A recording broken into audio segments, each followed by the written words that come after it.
So at the Hellfire Gala, Nimrod beat Juggernaut's head in. Then in X-Men 27, he was supposed to create a distraction. He did. He ran to Nimrod. Nimrod beat his head in again. So since this book is titled Jailbreak, will Juggernaut finally get one on Nimrod? Or will Nimrod beat his head in for a third time? Which, since it's number 3, that will be a trend. My name is Dorian. This is SEO Comics. We are continuing our cover of The Fall of X with X-Men number 28. So the story starts off in Otherworld with Sunfire and Red Root. Now, I remember in X-Men 24 when Magic dropped off Sunfire to go find Red Root, but that was a long time ago. And I'm not going to say I forgot about Sunfire. That's cap.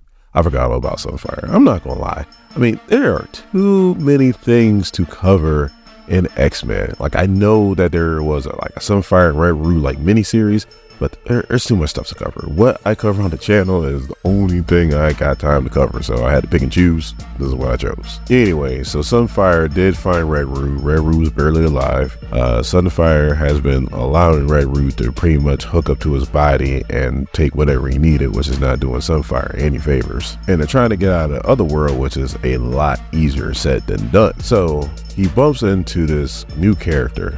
His first appearance. I think his name is Sigmund, but I don't know. That's my best stab at it.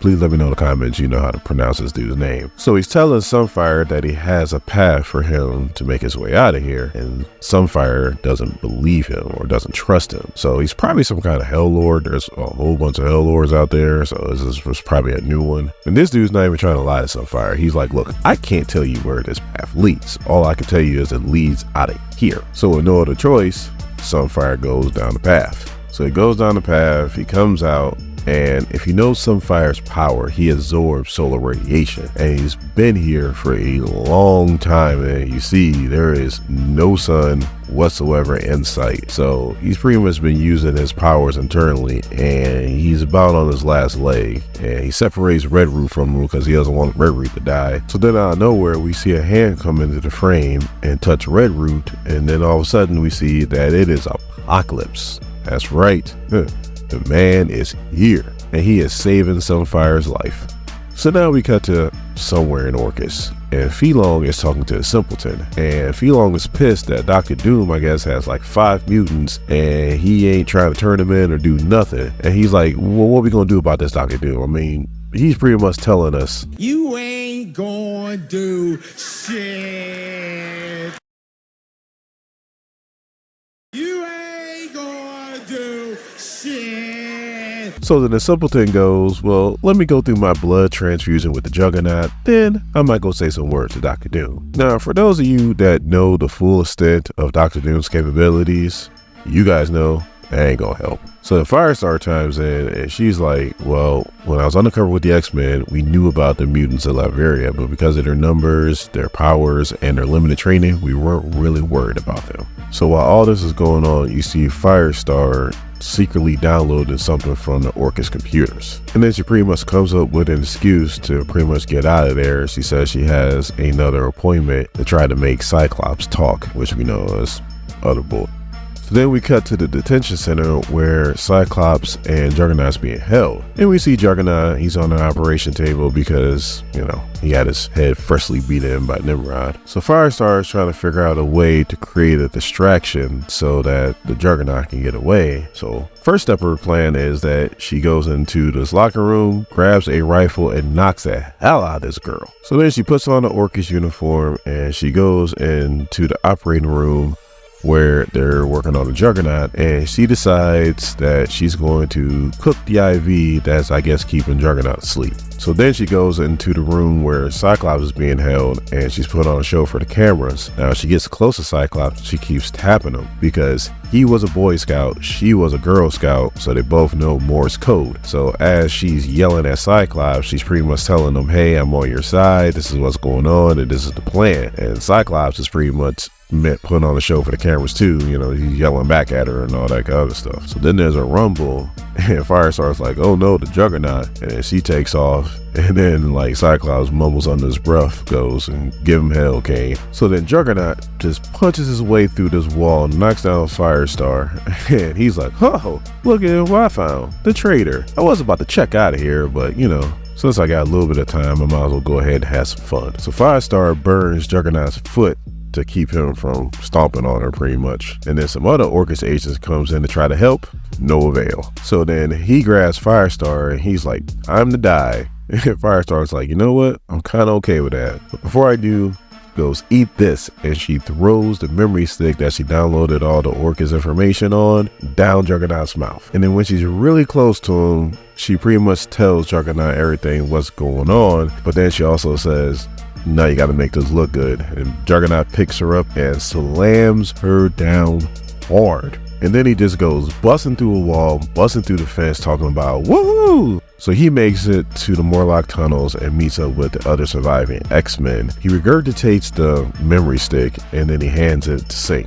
On the memory stick is plans to dismantle the bomb that's underneath Cyclops. But also too, it also lets them know about the mutants that's in Latveria. So we see that Firestar lied. They didn't know about the mutants in Latveria, but now they're scheduling a road trip to go find out about them. So Sync tells Kitty to take Miss Marvel and get going. So now we cut back to the balloon and you got Omega Sentinel, Nimrod, and Myra pretty much questioning Firestar about what happened back at the facility. And then Nimrod, always being a dumbass, is like, I think I like you. Now she is beat up.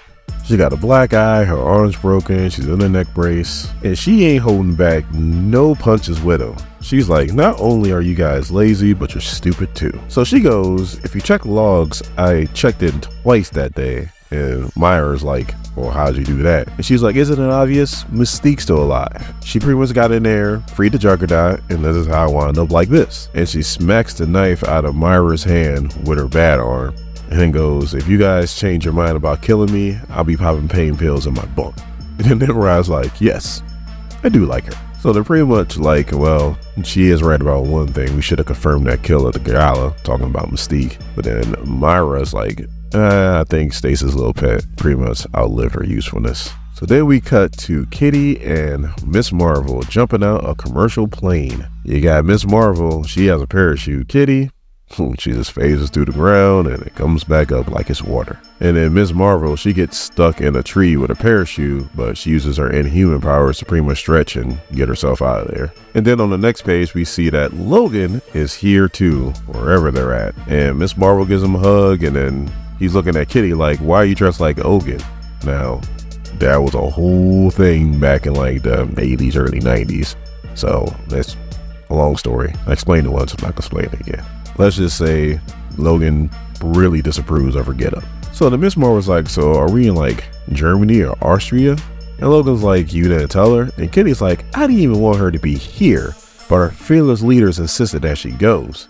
And then Miss Marvel's like, okay, is it Austria or Switzerland? And all you hear is a voice come out of nowhere talking about some news, child. You're not in Europe at all. You are in Latveria. Wait. Google. Where is the fictional country of Latveria at? I thought so. Child, you're not in Europe, you're in Latveria.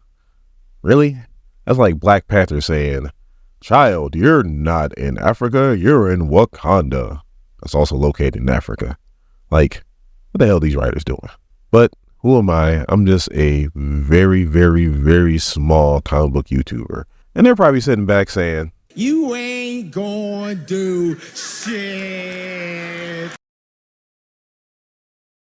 You ain't gonna do shit. You ain't gonna do shit. You ain't gonna do it. You ain't gonna do shit.